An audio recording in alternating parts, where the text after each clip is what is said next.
Assalamualaikum warahmatullahi wabarakatuh. Saya Nurul Inayah. Saya akan mempresentasikan proposal skripsi bahasa saya yaitu analisis tindak tutur dan gaya bahasa dalam naskah drama subversif karya Faiza Marzuki. Yang pertama ada metode penelitian. Pada metode penelitian ini ada beberapa poin yang akan dipaparkan. Yang pertama adalah latar belakang masalah. Yang melatar belakangi penelitian ini adalah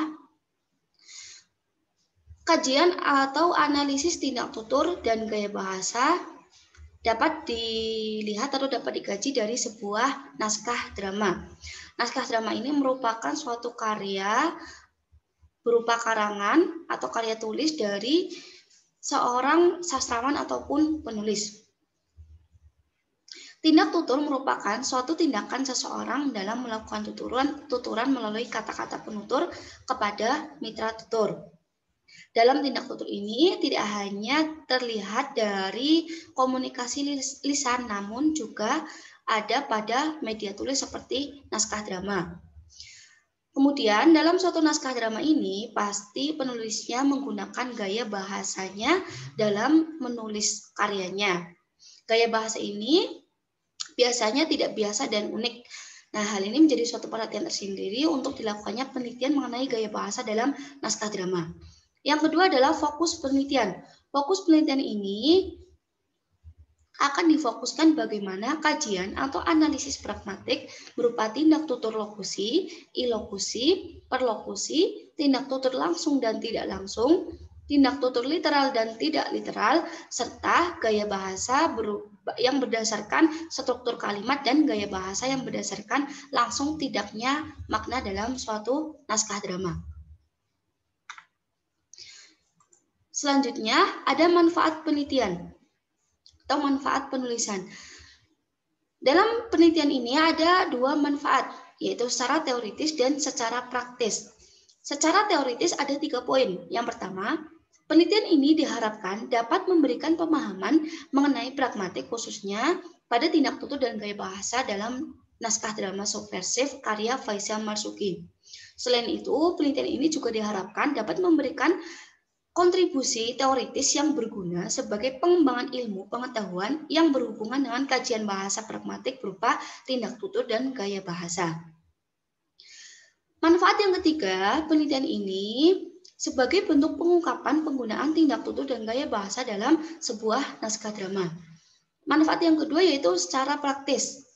Ada 2 poin. Yang pertama adalah penelitian ini diharapkan dapat memberikan manfaat kepada pembaca tentang kajian pragmatik berupa tindak tutur dan gaya bahasa dalam sebuah naskah drama. Penelitian ini juga diharapkan mampu menambah kepustakaan dan menjadi masukan bagi peneliti lain yang hendak melakukan penelitian mengenai masalah yang sama. Selanjutnya ada rumusan masalah.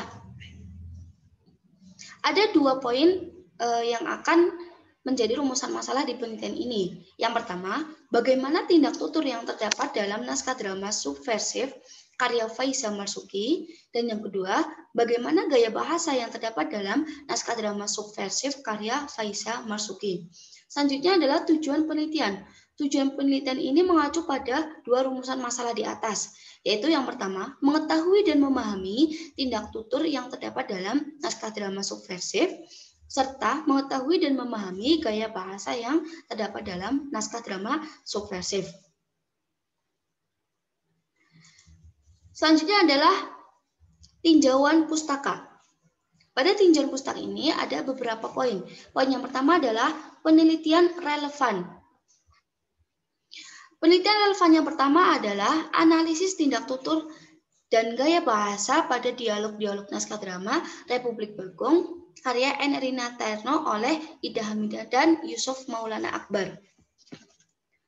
Nah, pada penelitian ini menganalisis tindak tutur dan gaya bahasa pada dialog naskah drama Republik Bagong yaitu berupa gaya bahasa asonansi, gaya bahasa repetisi, gaya bahasa simbolik, gaya bahasa asosiasi, dan gaya bahasa persamaan. Sedangkan pada tindak tutur yaitu berupa lokusi, ilokusi, perlokusi, dan perlokusi. Nah, Pada penelitian ini juga menganalisis unsur intrinsik pada naskah drama Republika Bagong. Persamaan dengan penelitian ini yaitu sama-sama menganalisis tindak tutur dan gaya bahasa, namun pada poin tindak tutur akan berbeda, begitu juga gaya bahasa. Penelitian yang akan dilakukan pada tindak tutur yaitu berupa lokusi, ilokusi, prolokusi, kemudian ada tindak tutur langsung dan tidak langsung, tindak tutur literal dan tidak literal. Sedangkan pada gaya bahasa akan difokuskan pada dua, yaitu gaya bahasa berdasarkan struktur kalimat dan gaya bahasa berdasarkan langsung tidaknya makna. Yang kedua adalah analisis tindak tutur ilokusi dalam dialog naskah drama PIS karya Putu Wijaya dan relevansinya dengan materi ajar sastra di sekolah menengah atas oleh Maria Puspita Destaling Tias, Bening Rasa, Andayani, dan Hafid Ulia. Pada penelitian ini menghasilkan yaitu berupa tindak tutur ilokusi. Perlu diketahui bahwa penelitian ini memfokuskan pada tindak tutur ilokusi dan menganalisis relevansinya atau relevansi dialog naskah drama ini dengan materi ajar sastra di sekolah menengah atas. Yang ketiga adalah tindak tutur langsung dan tak langsung dalam naskah drama Asmarangkara karya Trias Kurniawan oleh Denny Dwi Prasetyo. Penelitian ini menghasilkan tindak tutur lokusi di mana ditemukan pada tuturan langsung, sedangkan pada tuturan tidak langsung tidak ditemukan. Kemudian ada tindak tutur langsung berupa deklarasi, ekspresif, direktif, representatif, dan komisif. Kemudian pada tindak tutur tidak langsung ditemukan deklarasi, ekspresif, dan direktif. Perbedaannya adalah pada penelitian ini memfokuskan pada tindak tutur, yaitu berupa tindak tutur langsung dan tak langsung. Pada penelitian ini tidak dibahas mengenai gaya bahasa. Selanjutnya adalah analisis tindak tutur dalam naskah drama Pada Suatu Hari karya Arifin C. Nur dan implikasinya terhadap pembelajaran bahasa Indonesia di SLTP oleh Maisyah Ramanita Putri. Nah, penelitian ini juga memfokuskan pada tindak tutur. Ditemukan ada tindak tutur lokusi dan perlokusi. Penelitian ini juga mengimplikasikan atau menganalisis apakah naskah drama ini ada implikasinya terhadap pembelajaran bahasa Indonesia. Perbedaannya adalah penelitian ini hanya memfokuskan pada tindak tutur dan tidak mengkaji atau menganalisis gaya bahasa. Selanjutnya adalah gaya bahasa dalam naskah drama Mega Mega karya Arifin C. Nur dan implikasinya terhadap pembelajaran bahasa Indonesia di SMA oleh Muhammad Ilham Maulana. Berbeda dengan penelitian yang sudah disebutkan, penelitian ini berfokus hanya pada gaya bahasa, yaitu berupa majas perbandingan, majas penegasan, dan kemudian penelitian ini juga menghasilkan bahwa gaya bahasa dalam naskah drama ini sesuai atau dapat diimplikasikan dalam pembelajaran bahasa Indonesia di SMA.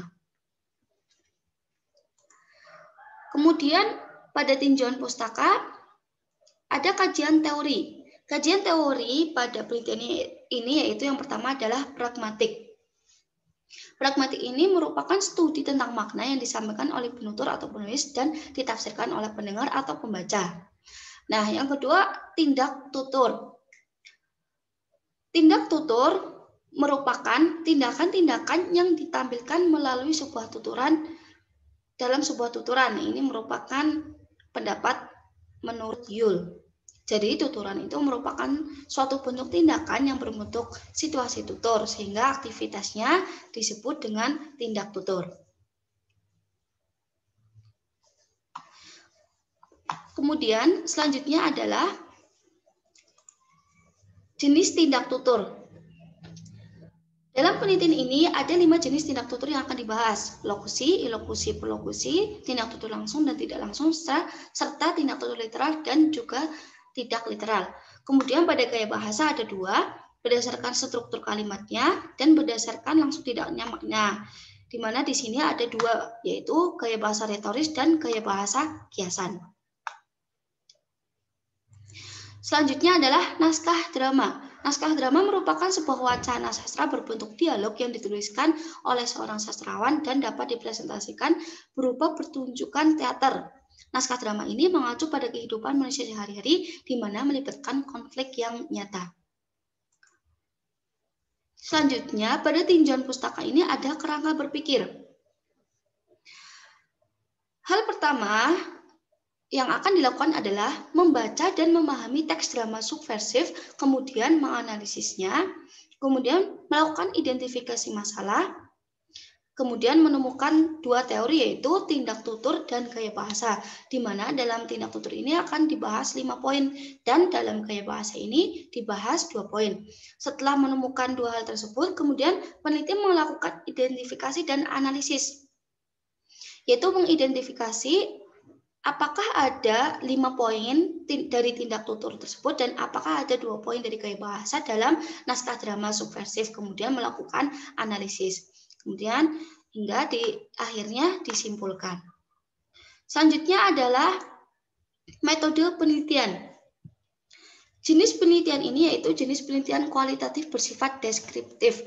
Penelitian kualitatif deskriptif ini merupakan jenis penelitian yang mendeskripsikan suatu objek, fenomena, atau setting sosial yang dituangkan dalam tulisan yang bersifat naratif.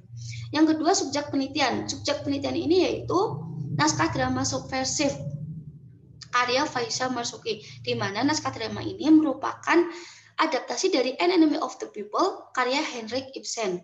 Naskah drama ini mempunyai ketebalan 228 halaman dan merupakan cetakan pertama yaitu tahun 2016.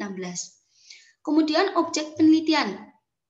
Objek dalam penelitian ini adalah bentuk tindak tutur dan gaya bahasa dalam naskah drama subversif karya Faiza Marzuki. Selanjutnya adalah latar penelitian. Tempat penelitian ini dilakukan secara fleksibel, artinya menyesuaikan tempat. Bisa dilakukan di rumah, di ruang perpustakaan, ataupun tempat yang lain. Sedangkan waktu penelitian ini dilaksanakan sejak November hingga April 2022. Yang kedua adalah teknik pengumpulan data. Pada teknik pengumpulan data ini ada dua. Teknik pengumpulan data serta instrumen pengumpulan data.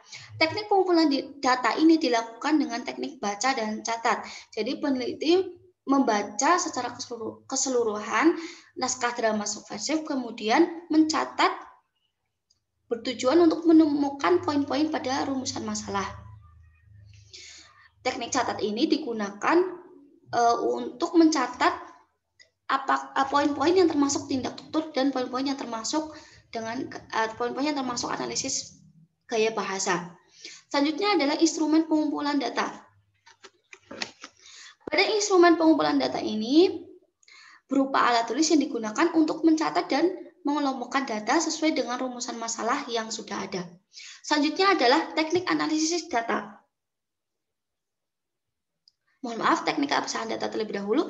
Nah, pada teknik keabsahan data ini ada teknik triangulasi data atau pengumpulan data bermacam-macam. Triangulasi data ini digunakan sebagai penggalian kebenaran data dari sebuah dokumen yang ditulis. Dokumen tersebut berupa buku-buku penunjang seperti artikel ataupun jurnal relevan dan dokumen analisis data.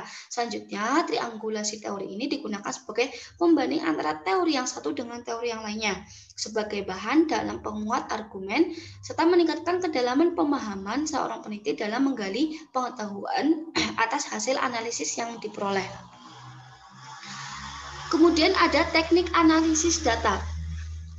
Teknik analisis data. Analisis data merupakan proses mencari dan menyusun secara sistematis data yang diperoleh dari hasil wawancara, catatan lapangan, dan bahan-bahan lainnya, sehingga dapat mudah dipahami dan temuannya dapat diinformasikan kepada orang lain. Nah, menurut Sugiono ada 3 tahap. Yang pertama adalah teknik analisis pengumpulan data. Pengumpulan data dilakukan dengan cara mengumpulkan data yang dibutuhkan yaitu berupa poin-poin tindak tutur dan gaya bahasa dalam naskah drama subversif. Kemudian dianalisis dan menghasilkan simpulan yang diperoleh. Kemudian 2, reduksi data. Reduksi data ini berarti memilih data.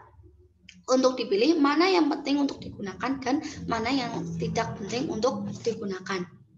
Yang terakhir adalah penyajian data. Penyajian data ini disajikan melalui uraian, yaitu uraian singkat dari hasil data yang diperoleh dengan baik dan benar. Hasil ini berguna membantu dan memudahkan penelitian dalam memperoleh data yang valid dan benar. Sekian dari saya. Wassalamualaikum warahmatullahi wabarakatuh.